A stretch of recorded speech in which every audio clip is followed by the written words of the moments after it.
आपका स्वागत है। आपके साथ मैं हूं रोशनी सिंह। देखिए, मिडिल ईस्ट एक बार फिर युद्ध के मुहाने पर खड़ा दिखाई दे रहा है। हॉर्मुज जलडमरूमध्य को लेकर बढ़े तनाव के बीच अमेरिका और ईरान के बीच टकराव और भी ज्यादा तेज हो गया। साइप्रस के झंडे वाले कंटेनर जहाज पर हमले के बाद अमेरिका ने ईरान में कई ठिकानों पर सैन्य कार्रवाई की है। बुशहर, असालुएह, बंदर अब्बास और केशम द्वीप पर हमले किए गए हैं। ईरान के ओमेदियह एयरपोर्ट और खुजिस्तान प्रांत के कई सैन्य ठिकानों पर अमेरिकी एयर स्ट्राइक की खबरें भी सामने आई। दूसरी ओर ईरान ने भी जवाबी कार्रवाई का दावा किया और दावा करते हुए कुवैत में मौजूद अमेरिकी सैन्य ठिकानों पर ड्रोन और मिसाइल हमले की बात कही है। ईरान का दावा है कि उसने अमेरिकी सेना के हिमार्स रॉकेट लॉन्चर्स को निशाना बनाया और उन्हें तबाह कर दिया है। लगातार हो रही सैन्य कार्रवाई ने पूरे खाड़ी क्षेत्र में तनाव को चरम पर पहुंचा दिया है और इस बढ़ते सैन्य टकराव का असर अब वैश्विक अर्थव्यवस्था पर भी साफ तौर पर दिखाई देने लगा, क्योंकि हॉर्मुज दुनिया के सबसे अहम तेल आपूर्ति मार्गों में से एक है। किसी भी तरह का संघर्ष वैश्विक सप्लाई चेन को पूरी तरह से प्रभावित कर सकता है और इसी आशंका के बीच अंतरराष्ट्रीय बाजार में कच्चे तेल की कीमतों में तेज उछाल दर्ज किया गया। अगर यह तनाव लंबा खिंचता है तो जरा सोचिए, पूरी दुनिया में ईंधन महंगा होने के साथ महंगाई का दबाव भी बहुत ज्यादा बढ़ सकता है। अब सबसे बड़ा सवाल यही है कि क्या यह टकराव सीमित रहेगा या पूरे मिडिल ईस्ट को एक बड़े युद्ध की आग में झोंक देगा। और इसी मुद्दे पर हम डिफेंस एक्सपर्ट से खास चर्चा करेंगे, उनसे बातचीत करेंगे। लेकिन उससे पहले आपको बता दें, जंग किस दिशा में जा रही है। अमेरिका ईरान टकराव अब खुले युद्ध की ओर बढ़ता हुआ नजर आ रहा। हॉर्मुज सबसे बड़ा रणनीतिक मोर्चा बन चुका है। दोनों पक्ष अब सैन्य ठिकानों को निशाना बना रहे हैं। अमेरिका ईरान दोनों ही ड्रोन, मिसाइल और एयर स्ट्राइक से रणनीति बदल रही है। खाड़ी के दूसरे देश भी संघर्ष की चपेट में आते जा रहे हैं। समुद्री व्यापार, तेल आपूर्ति पर संकट बढ़ चुका है, खतरा बढ़ चुका है। जवाबी हमलों का सिलसिला और भी ज्यादा तेज होने की आशंका है। कूटनीति की गुंजाइश कम होती जा रही है। बिल्कुल कोई बातचीत का रास्ता बचा ही नहीं है। लंबे और व्यापक क्षेत्रीय संघर्ष की ओर जंग बढ़ती हुई नजर आ रही है। तो देखिए, कूटनीति का रास्ता तो बहुत पहले ही पीछे छोड़ चुके हैं अमेरिका और ईरान। अब आपको बता दें कि जंग से भारत पर क्या असर पड़ेगा, यह आपके लिए जानना बेहद जरूरी है। हॉर्मुज संकट से कच्चे तेल की कीमतों में तेजी आएगी। भारत तेल का बड़ा हिस्सा आयात करता है। तेल महंगा तो पेट्रोल डीजल भी महंगा, यह तो साफ है। एलपीजी और सीएनजी के दाम भी बढ़ेंगे। गैस आयात महंगा होने से उद्योगों पर बोझ बढ़ेगा। परिवहन लागत बढ़ने से महंगाई पर असर दिखेगा। खाद्य वस्तुओं और रोजमर्रा के सामान भी साफ तौर पर महंगे होंगे। रुपए पर दबाव बढ़ने से आयात और भी ज्यादा महंगा होगा। तनाव लंबा चला तो ऊर्जा सुरक्षा एक बहुत बड़ी चुनौती होगी, क्योंकि हमने देखा है, हम देखिए उस दौर से गुजरकर फिर से एक बार उसी दौर में घुस आए हैं। और ये तमाम असर के बारे में हमने आपको बताया कि जंग से भारत पर क्या असर पड़ने वाला है, यह आप समझ जाइए। आप देखिए, defence expert lieutenant colonel retired Himanshi Singh ji हमारे साथ इस खास बातचीत में जुड़ी हुई है, विश्लेषण करती हुई नजर आएंगी, बताएंगे कि ये जो परिस्थितियां चल रही है कितनी ज्यादा दुर्गति हो रही है। हिमांशी जी, बहुत बहुत स्वागत है जारी उस पर खास बातचीत में जुड़ने के लिए। हिमांशी जी, ये 3 दिन में 300 से ज्यादा अटैक ईरान के ऊपर जो अमेरिका के द्वारा किए गए, पलटवार करते हुए लगता है कि डोनाल्ड ट्रंप ने अब इस पूरे युद्ध को देखिए नाक की लड़ाई बना दिया है और कहीं ना कहीं हो भी क्यों ना जगहसाई। मुझे लगता है कि आपको भी लगता होगा कि अमेरिका के इतिहास में किसी राष्ट्रपति की इस कदर नहीं हुई होगी जितनी ट्रंप की हुई। नमस्कार, जय हिंद रोशनी। देखिए, बिल्कुल जो आप कह रही है सही बात है। जो ट्रम्प हैं वो हर चीज को बहुत पर्सनली लेते हैं, लेकिन जो ईरान है उसको लेके उन्होंने जो मिस कैलकुलेशन किया है उसकी वजह से पूरा जो विश्व है इस समय, चाहे वो युद्ध में इन्वॉल्व है या नहीं है, उसकी विभीषिका झेल रहा है। हमारा देश भी इस समय जिस तरह के संकट से गुजर रहा है वो बहुत ही अनप्रेसिडेंटेड है। लेकिन इसमें भी एक जो सबसे चौंकाने वाली बात यह है कि डोनाल्ड ट्रंप एक तरफ बार-बार कहते हैं कि हमने ऑब्लिटरेट कर दिया है ईरानी नौसेना को, हमने ऑब्लिटरेट कर दिया है उनके परमाणु ठिकानों को, हमने उनकी लीडरशिप को खत्म कर दिया है, सब कुछ कर दिया है। लेकिन उसके बावजूद ईरान अगर उनके सामने अब तक टिका हुआ है, तो वो अमेरिकन मिलिट्री माइट को जिस तरीके से आज भी अपनी आंखें दिखा रहा है, तो डोनाल्ड ट्रंप के लिए बर्दाश्त करने के बाहर है। और जिस तरीके से हुजूम उमड़ा था लोगों का, खामेनेई साहब के जो शहादत हुई थी उसके बाद जब उनका नमाज जनाजा अदा की गई थी और जिन शहरों में वो लेके गए थे, करोड़ों करोड़ों लोग देखने को मिले, जो शायद ट्रंप ने सोचा नहीं होगा कि जिनको उन्होंने सोचा था कि अमेरिका के दोस्त हैं, बिना बुलाए वो भी खामेनेई साहब के जनाजे में अगर शामिल हुए हैं, तो अमेरिकन डिप्लोमेसी पर ईरान की डिप्लोमेसी भारी पड़ती हुई दिखाई दे रही है। और इस समय देखिए एमबीजेड ने खुद फ़ोन करके मना कर दिया था कि अमेरिका को वो अपनी ज़मीन जो है इस्तेमाल करने नहीं देंगे। स्पेन की तरफ से बयान आया है, उनके हेड ऑफ स्टेट ने कहा है कि आप विश्व को एक बार बेवकूफ़ बना सकते हैं, दोबारा नहीं बना सकते हैं। तो जब इस तरह की चीज़ें हो रही हैं, तो डेफ़िनिटली अमेरिका के लेकिन लिए अब हिमांशु ये जी, नाक़ुश ये बात एक होगी। सवाल है जो बार-बार ज़हन में आते हैं। आखिर जब यहाँ पर 60 दिनों को लेकर एमओयू में हस्ताक्षर हुआ था, मतलब वहाँ पे जो ड्राफ्ट आपने साइन किया, मतलब यहाँ तो हफ्ते भर भी वो नहीं चला। आखिर ईरान की ओर से यहाँ पर हमले क्यों किए गए? शुरुआत तो इस बार ईरान ने ही की थी।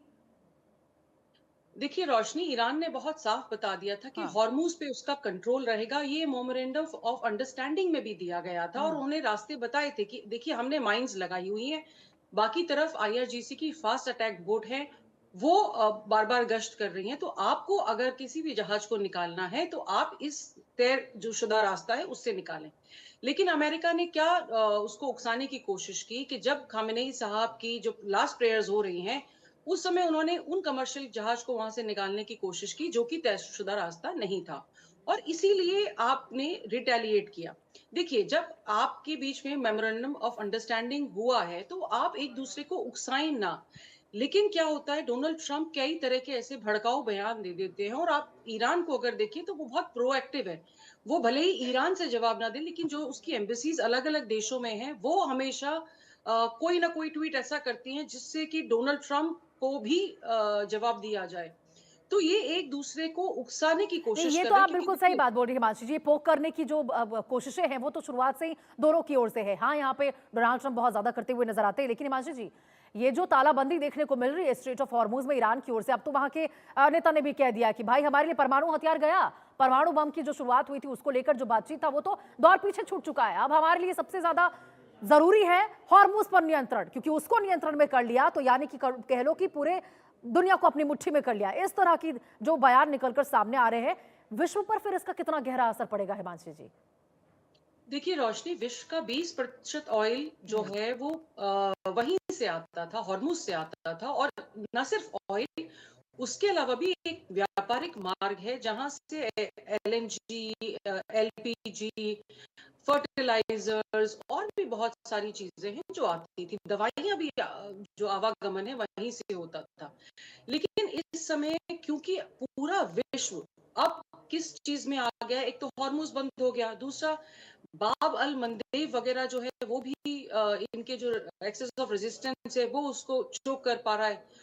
तो प्रॉब्लम इसलिए हो रही है कि देखिए अमेरिका तो इस समय सेल्फ सफिशिएंट है ऑयल के लिए, लेकिन हुँ। बहुत सारे ऐसे देश हैं जो सेल्फ सफिशिएंट नहीं है। उसके अलावा भी जो मिडिल ईस्ट की कंट्रीज हैं उनका भी जो ऑयल प्रोड्यूस होता है उनको भी बाहर भेजना है, जो कि इस रास्ते से आता है। तो जब इन कंट्रीज की तरफ से भी व्यापार नहीं हो पा रहा है, तो जो आयातक देश हैं और निर्यातक देश हैं, दोनों पे ही इसका असर पड़ रहा है। उसके अलावा एक और चीज़ हो रही है, देखिए अभी जो टूरिज़्म से ये पैसा कमाते थे, 2 ही चीज़ें थी इनके पास में, या तो ऑयल था या टूरिज़्म था। दोनों ही चीज़ों पे अगर असर पड़ रहा है, तो चाहे लेने वाला हो, चाहे देने वाला हो, अगर बाज़ार में सामान नहीं है, तो डेफ़िनिटली दोनों पे ही असर पड़ता है। और देखिए जो ये कंट्रीज़ हैं, वो कोशिश कर रही हैं कि अमेरिका का साथ ना दें, लेकिन क्योंकि उनके पास में बेसेस हैं, तो उनको इस चीज़ के लिए भी सफ़र करना पड़ रहा है, क्योंकि हुँ। जहाँ-जहाँ अमेरिकन बेसेस हैं, ईरान वहाँ-वहाँ हमला कर रहा है।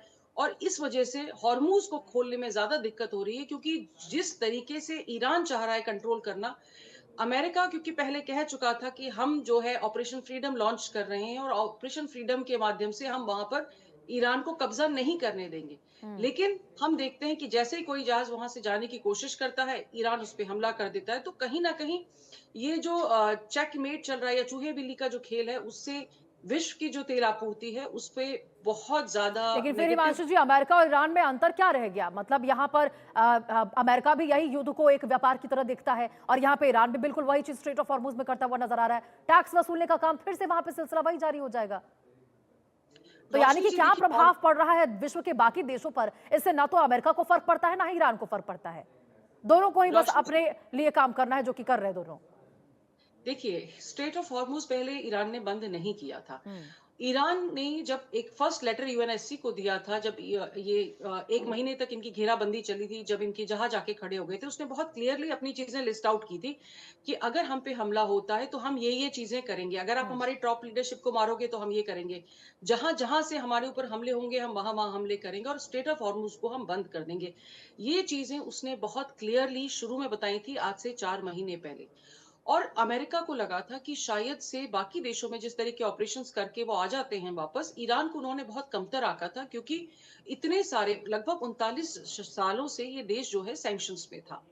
अब अब अमेरिका कहाँ चूक कर गया कि उसको जिस तरीके से मोसाद ने या उसकी सीआईए ने फीड किया था कि ईरान खत्म हो जाएगा, क्योंकि इकोनॉमिकली वो बहुत वीक कंट्रीज है। दे फॉरगॉट कि ईरान ने अपना रिसर्च एंड डेवलपमेंट पे बहुत खर्चा किया हुआ है।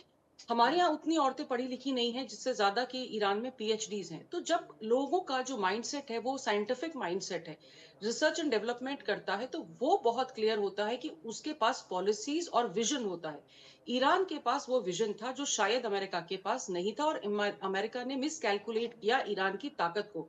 जिस तरीके से उन्होंने मिसाइलें निकाली हैं, ड्रोन्स निकाले हैं, फास्ट अटैक बोट्स निकाली हैं, उसका तोड़ अमेरिका के पास नहीं था। जिस तरीके से उन्होंने अमेरिकन बेसिस पे थार्ड और पेट्रियट को खत्म किया, हम्म। जहां-जहां बेसिस है, देखिए वो अमेरिका के जो भूमि है वहां तक नहीं पहुंच पा रहे हैं, लेकिन जहां अमेरिकन बेसिस है वहां तक तो पहुंच पा रहे हैं, और इसीलिए इतना हाहाकार हो रहा है। बिल्कुल और हिमांशु जी, यही हॉर्मूज को वजह है जी। कि इसकी चपेट में वो तमाम खाड़ी देश आ रहे हैं जो प्रत्यक्ष और ना ही अप्रत्यक्ष रूप से एक तरह से इसमें शामिल है, लेकिन नुकसान तो उनको भी भुगतना पड़ रहा है। और जिस प्रकार से ईरान पलटवार करता हुआ, जबरदस्त पलटवार करता हुआ अमेरिका के ऊपर नजर आ रहा है, इससे तो साफ है कि अमेरिका और अमेरिकी राष्ट्रपति डोनाल्ड ट्रंप के वो बड़े बड़े दावे कि उन्होंने सैन्य ठिकाने को ध्वस्त कर दिया, ईरान को घुटनों पर आ दिया, उस पर बहुत बड़े सवालिया निशान खड़े होते नजर आते हैं। ठीक है हिमांशु जी, बहुत बहुत शुक्रिया आपका इस खास बातचीत में जुड़ने के लिए, बहुत शुक्रिया। आगे बढ़ते हैं खबरों में, आपको बता दें चीन ने अमेरिकी युद्ध